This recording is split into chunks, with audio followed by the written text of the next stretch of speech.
Let's talk about how to scroll your feeds without getting into that all familiar comparison spiral. Because I know how it goes. You open Instagram to get content ideas and you tell yourself, I'm just going to quickly scroll to see what's going on, right? 20 minutes later, you've convinced yourself that everyone's doing it better than you, your content's rubbish, and maybe you should just pack it all in. Am I right? I was there too. And today I wanted to dive into that moment when you go looking for inspiration and end up in a full-blown spiral of doubt.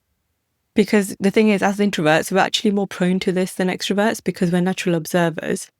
I've talked about this before. We notice everything, we take it all in, we process deeply. And these are obviously amazing qualities when it comes to understanding your audience and creating meaningful content. But it can also work against us when we're scrolling through social media. So today I want to talk about why this happens and how to spot when you've crossed the line from inspiration into comparison. And more importantly, how to protect your energy so you can actually use what you see to fuel your work instead of it draining you. If you're new here, hello and a very warm welcome to Quiet Confidence with myself, Anita Popat. This podcast is all about helping introverted entrepreneurs market their thing without changing who you are. Let's start with why introverts are especially vulnerable to this comparison spiral. Before we say anything or act on anything, we watch, we take everything in and notice patterns and nuances that other people might miss. And yeah, that's brilliant when you're creating content because you can really understand what your audience needs and what resonates with them and really get into their head about what they're thinking without even knowing that they're thinking that. But when you're scrolling through social media, that same trait means that you're absorbing everyone else's highlight reel. You're noticing how polished their graphics are and how many likes they got and how confident they sound and how many stories they posted that day. And all of this data is going into your brain, which starts doing what it does best, which is processing and comparing. And because we tend to be more critical of ourselves anyway, we're not comparing our behind the scenes to their behind the scenes. We're comparing our messy first draft to their perfectly curated final product. And I see it all the time with clients. They have so many posts sitting in their draft folder because they think they're not polished enough yet. Or they try and sound like that person that they follow who always seems to have the perfect words. And they'll say things like, oh, I can't post until I get better graphics, or I need to sound more like her. But that's the problem. You're never going to sound like them because you're not them. And your people don't want you to sound like them either. They want you. And I'll keep saying that till I'm blue in the face because what I want you to understand is that feeling of, oh God, she's doing better than me, isn't actually about her. It's really about you not being clear enough on what makes you different. When you're really clear on your North Star message, so really anchoring into like who you're for and what you stand for, other people doing similar things won't threaten you. It actually validates that there's a need for what you do because other people are doing it too. So how do you know when you've crossed the line from inspiration to comparison? For me, there are 3 clear signs. The first one is how you feel in your body.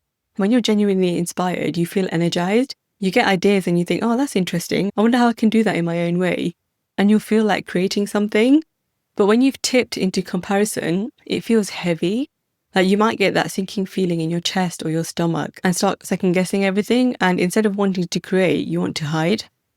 The second sign is what you do next. If you feel inspired, you'll take action because you found a way to adapt what you've seen to fit your own message. But if you're in comparison mode, you'll start copying or wanting to sound more like them, which means that you might abandon what you were working on and try and do what they're doing instead. Or you'll just close the app and tell yourself you're not good enough, which is not true. And that's the third sign, the story you're telling yourself. Like when you're inspired, you're thinking, oh, that's clever, or I love how she's explained that. But with comparison, you're thinking, oh, I could never do that. Or why would anyone listen to me when she exists? I'm so far behind. Notice the change in tone as well and the kind of energetic load each of those phrases has. That can be felt in your content as well. And once you start noticing these patterns, you can catch yourself and literally pause and think, right, am I feeling inspired or am I comparing myself? And then you can make a different choice. One of the best things you can do to prevent this comparison spiral is to actually curate your feed properly.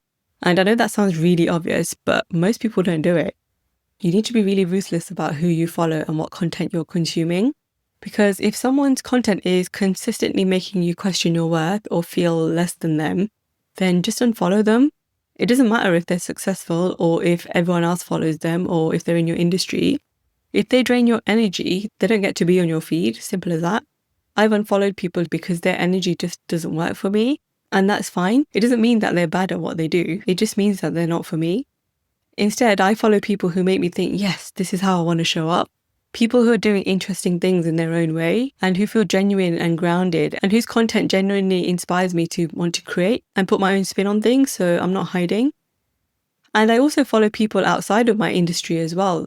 Sometimes you can create your own echo chamber when you feel like you're supporting your peers. And that's naturally going to lead to comparisonitis because you all do the same thing and it's like an echo chamber.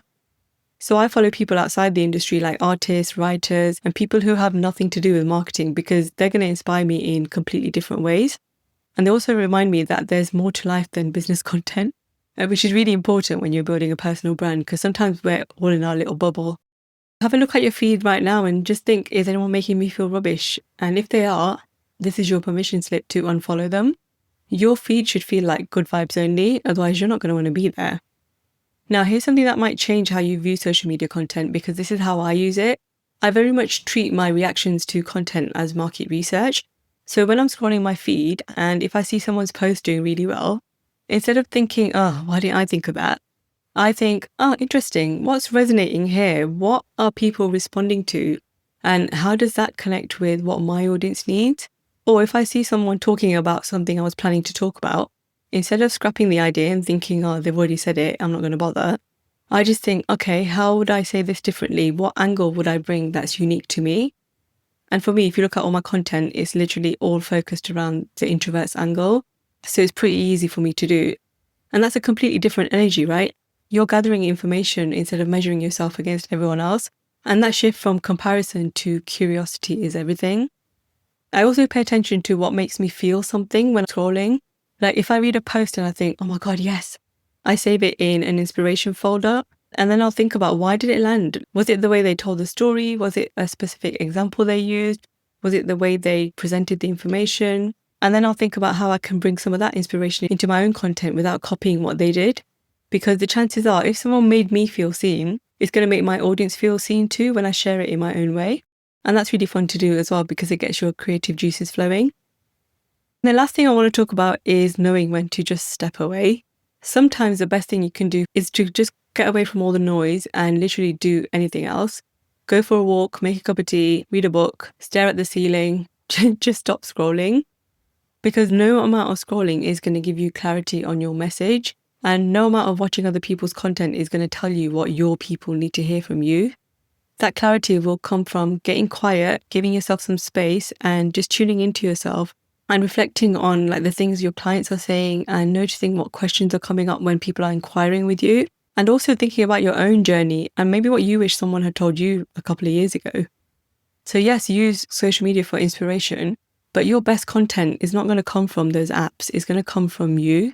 So if you're scrolling and you notice that heavy feeling creeping in, or you start to second guess yourself, or if you've been on there for more than 10 minutes and you haven't actually done anything useful, close the app and give yourself permission to step away.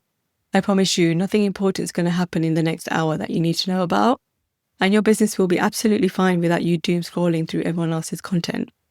To wrap this up, remember your ability to observe and take things in is a strength when you use it intentionally. So curate your feed so it's good vibes only and doesn't drain you, and treat what you see as data, not as a measuring stick for your worth. And when you're in doubt, just close the app and get back to your own work, because the world doesn't need another version of someone else. It needs your version of you, and you should give them that.